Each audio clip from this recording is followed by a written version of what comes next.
Masih dari RSUD Kota Malang pemirsa yang bertempat di Jalan Rajasa nomor 27 Kedungdang Kota Malang. Anda bisa langsung datang ke sini untuk datang ke polinya ketika Anda mengalami keluhan masalah apapun begitu ya. Ataupun ada UGD-nya yang selalu siap di 24 jam. Langsung ditanya aja mau ketemu dokter siapa atau keluhannya seperti apa. Nanti akan ada jadwal-jadwal dari dokter-dokter yang bersangkutan untuk bisa mengatasi semua masalah Anda. Nah, kita kembali lagi ke masalah kulit ini. Tadi ada obat-obatan yang dijual bebas, kita pakai aman atau tidak, itu ada di BP POM-nya, begitu ya. Nah, sekarang saya pengen tanya sedikit mengenai perawatan perempuan lagi nih dok ya. Mengenai waxing begitu ya. Kita sering sekali kadang cewek itu rasa risih gitu kan, kadang ada bulunya, kemudian rutin melakukan waxing. Nah, prosesnya waxing ini kan juga menarik paksa begitu ya, pakai lem lah istilahnya ya, pakai madu dan lain sebagainya. Nah, ini kira-kira aman nggak sih dok dilakukan secara rutin begitu? Iya, baik Mbak Ima. Memang untuk waxing ini memang yang setahu saya ya Mbak, memang ada beberapa produk yang dipakai di klinik mungkin ya gitu. Itu ya selama dilakukan oleh yang ahli atau yang terlatih, saya kira sih tidak ada masalah Mbak. Cuman untuk klinik yang setahu saya yang untuk menghilangkan bulu itu memang pakai laser sih. Jadi ada laser IPL itu yang memang untuk hair removal. Jadi itu aman sekali itu. Jadi tidak yang menyakiti yang sampai dicabut-cabut itu enggak. Jadi hanya diberi gel gitu, kemudian dilakukan laser itu akan menunda. Dia itu fungsinya untuk kayak merusak akar rambut itu. Jadi dia setelah hilang itu dia akan menunda untuk tumbuhnya rambut biasanya kalau waxing kan ya rambutnya tetap tumbuh ya. Memang merusak akar rambut sih, cuman agak menyakitkan. Kalau IPL itu hair removal, tapi insya Allah tidak terlalu menyakitkan lah. Jadi itu saya kira lebih saya recommendednya ke IPL aja ke klinik sih. Begitu ya. Ya, betul. Karena kalau sekarang ini namanya media online ini kan memang sangat-sangat bisa diakses begitu dok ya. Itu juga ada beberapa soalnya obat-obat waxing begitu ya, alat yang bisa dipakai di rumah begitu. Jadi gitu, kita bisa melakukannya secara sendiri. Nah, kalau sarannya dokter kalau tidak profesional lebih baik jangan begitu ya dok. Iya, saya kira kalau ke klinik yang terlatih yang sudah ini ya saya kira nggak apa-apa sih Mbak. Maksudnya kan memang sudah sudah harus berizin juga ya kliniknya itu. Betul. Ya nggak apa-apa sih dilakukan. Tapi kalau yang setahu saya itu dengan laser IPL itu untuk hair removal itu lebih yang lebih tidak menyakitkan lah. Dan bisa menunda pertumbuhan rambut ke fase yang berikut. Jadi maksudnya menunda ini Mbak. Kalau rambut kan dia akan tumbuh 14 hari, 24 kan dia tumbuh. Lah itu dia diperlambat gitu. Dan kalau kita melakukan IPL-nya rutin itu malah rusak, sudah folikel rambut rusak, jadi dia nggak tumbuh sama sekali. Lagi. Betul. Gitu. Jadi bisa dicoba begitu ya dok ya, lebih direkomendasikan sama dokter. Nah, beralih dari penyakit kulit begitu, ada penyakit-penyakit kelamin yang mungkin timbul di masa pandemi ini pemirsa. Nah, kalau kita ngomongin penyakit kelamin dokter, di masa pandemi ini mungkin ada nggak sih keluhan dari beberapa pasien atau mungkin yang sering datang tiba-tiba ada di masa pandemi mengenai penyakit kelamin? Ya, baik. Kalau penyakit kelamin ini saya kira ini ya, antara masa pandemi atau tidak itu tidak terlalu berbeda. Jadi yang sering saya temui di poliklinik ya di sini, jenis-jenis penyakit kelamin yang ada itu seperti ini, jangger ayam atau kutil ya, kutil kelamin itu sering sekali.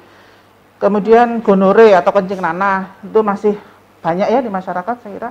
Kemudian sifilis itu masih ada juga, dan herpes. Herpes itu herpes di kelamin itu Mbak. Jadi memang masih beberapa penyakit kelamin yang sering kita jumpai ada di poliklinik itu masih ada sih memang. Untuk penyakit kelamin sendiri dok, itu lebih banyak biasanya dialami oleh perempuan atau laki-laki begitu?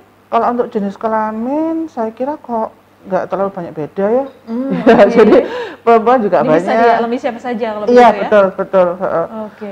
Betul itu Mbak. Jadi penyakit salah satu penyakit yang mungkin orang ini merasa gatal begitu di alat kelamin atau mungkin seperti apa, tapi malu untuk dibahas begitu ya dok ya. Nah itu sebaiknya kalau memang kita timbul sesuatu seperti yang dokter sebutkan tadi ya, misalkan ada timbul bintil atau apa di alat kelamin, nah itu sebaiknya langsung memang didiskusikan begitu ya dok ya. Iya, sebaiknya sih saran saya segera dibawa ke dokter ya Mbak, karena apalagi yang sudah punya pasangan, mungkin nggak tahu ya, munculnya harusnya kan ada penularnya ya, cuman biasanya kalau saya repot tuh kalau datang suami istri, yang suaminya bermasalah. Itu istrinya saya kadang juga ini juga harusnya memang ini ya, pasti ada pertanyaan ini apakah ada seksual kontak di luar dengan pasangannya. Biasanya kan didapatnya seringnya di luar pasangan gitu ya.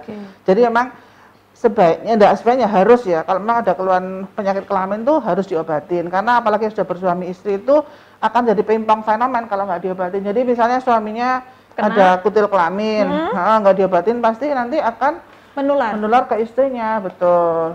Jadi kalau ada keluhan di kelamin justru harus segera dikonsultasikan ya, jangan berobat sendiri. Biasanya sih saya kalau ini apalagi kayak kencing nanah gitu ya, pasti minumnya sudah minum ini tetracycline atau apa ya, obat yang sangat ketat itu biasanya gitu. Jadi maksudnya minum sendiri, padahal itu bukan obat pilihan untuk kencing nanah ya. Jadi sia-sia, minum itu sia-sia pasti karena ininya nggak hilang, kumannya nggak hilang, karena ya bukan pilihan untuk kuman gonore itu gitu. Jadi sebaiknya kalau memang ada keluhan di kelamin, ada misalnya keluar nanah dari kemaluan atau ada keputihan atau ada bintil di kemaluan, sebaiknya segera dikonsultasikan ke dokter. Jadi biar penanganannya itu tepat dan sesuai untuk penyakitnya gitu, dan tidak menulari pasangan gitu ya. Oke, jadi pasangannya juga harus kritis begitu, harus ditanyakan begitu ya dok ya, jangan diem-diem aja, terus kemudian menerima saran dari orang yang mungkin bukan ahlinya, sehingga obatnya tadi salah begitu ya dok ya. Sering sekali itu terjadi Mbak Irma. Jadi memang kita harus konsultasi ya memang sama ahlinya, sama dokternya begitu ya. Nah dok, sebelum kita menutup perjumpaan kita di hari ini dokter, nah mungkin ada yang ingin disampaikan, bagaimana sih caranya supaya kita bisa memelihara kesehatan kulit dan kelamin kita di masa pandemi ini? Silakan dokter. Ya, makasih. Tentunya di masa pandemi ini kita tetap harus menjaga kesehatan kulit dan kelamin. Yang pertama, untuk menjaga kesehatan kulit kita secara umum ya, kita tetap harus mandi secara rutin, bisa dengan sabun 2 kali sehari, kemudian kita menggunakan baju yang nyaman, disesuaikan dengan acara, jadi waktu panas ya jangan terlalu tebal biar enggak ada keringatan berlebihan yang bisa menimbulkan penyakit kulit tertentu. Kemudian berganti baju dan baju dalam ya, CD ataupun kaos dalam secara rutin juga untuk mencegah terjadinya penyakit kulit juga gitu. Dan untuk kesehatan kelamin seperti yang saya sebutkan tadi, supaya untuk mencegah terjadinya penyakit kelamin kita harus tetap menjaga kebersihan kelamin juga. Kemudian jangan ganti-ganti pasangan ya, kalau belum nikah ya jangan melakukan hal-hal yang ini ya, yang menjurus ke situ supaya terjaga dari penyakit kelamin. Saya kira gitu Mbak Irma. Oke, baik, ya. Terima kasih Dokter Nurul, terima kasih juga sudah diberikan waktu hari ini di tengah kesibukannya. Ya, sama-sama, terima kasih juga Mbak Irma dan juga terima kasih bagi pemirsa di rumah yang sudah menyaksikan kita dari awal hingga akhir acara. Jangan lupa kalau mau ke RSUD, datang ke polikliniknya ada di hari Senin sampai Jumat di pukul 8 hingga 12. Tapi kalau Anda ingin datang sewaktu-waktu, RSUD Kota Malang juga selalu terbuka begitu 24 jam untuk mengatasi semua masalah di kesehatan Anda begitu pemirsa. Saya ucapkan terima kasih buat semuanya sudah menyaksikan kami, sudah mengikuti kami dari awal hingga akhir acara, dan akhirnya mewakili kerabat kerja yang bertugas, saya Irma Mufita, sampai jumpa.